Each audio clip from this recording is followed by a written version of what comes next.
सब सुन रहल छी कलुआही सँ RMP स्टूडियो के प्रस्तुति। RMP अपन लोक अपन गीत।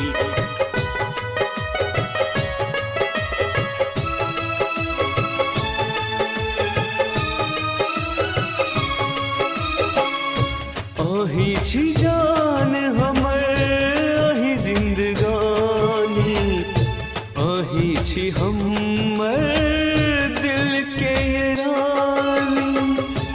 आही छी जान हमर आही जिंदगानी, आही छी हमर दिल के ये रानी। आहा बिना नहीं हमर प्रेम कहानी, आही छी हमर दिल के ये रानी। आही छी जान हमर आही जिंदगानी, आही छी हमर दिल के ये रानी।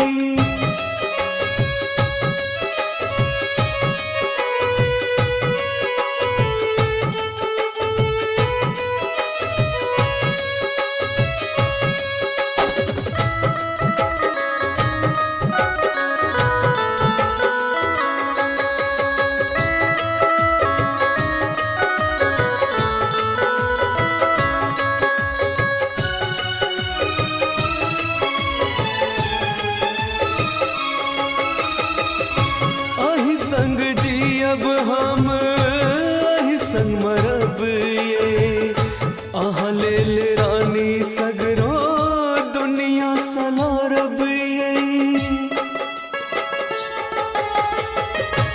आही संग जियब हम आही संग मरब ये, आहा ले ले रानी सगरो दुनिया सलारब ये। छी हम दीवाना हो, छी हम दीवाना आही के सुनो ये दीवानी। आही छी हमर दिल के ये रानी, आही छी जान हमर आही जिंदगानी, आही छी हमर दिल के ये रानी।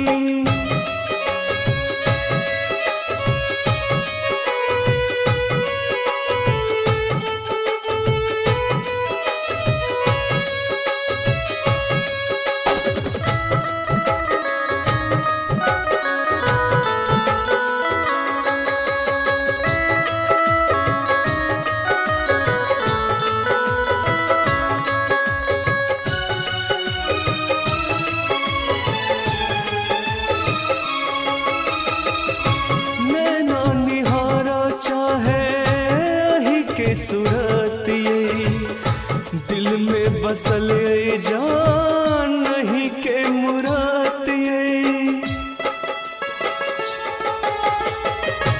नैना निहारा चाहे ही के सूरत ये, दिल में बसल ये जान आही के मुराद ये।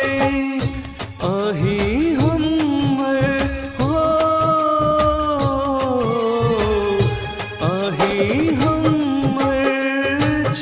दिल जानी, आही छी हमर दिल के ये रानी। आही छी जान हमर आही जिंदगानी, आही छी हमर दिल के ये रानी। आहा बिना नहीं हमर प्रेम कहानी, आही छी हमर दिल के ये रानी। आही छी जान हमर आही जिंदगानी, आही छी हमर दिल के ये रानी। आही छी हमर दिल के ये रानी, आही छी हमर RMP स्टूडियो के लाल बटन दबाकर सब्सक्राइब करी, संगे ही बेल आइकन के दबे नहीं बिसरी, ताकि अपने सबक समक्ष नव प्रस्तुति अभित रहे।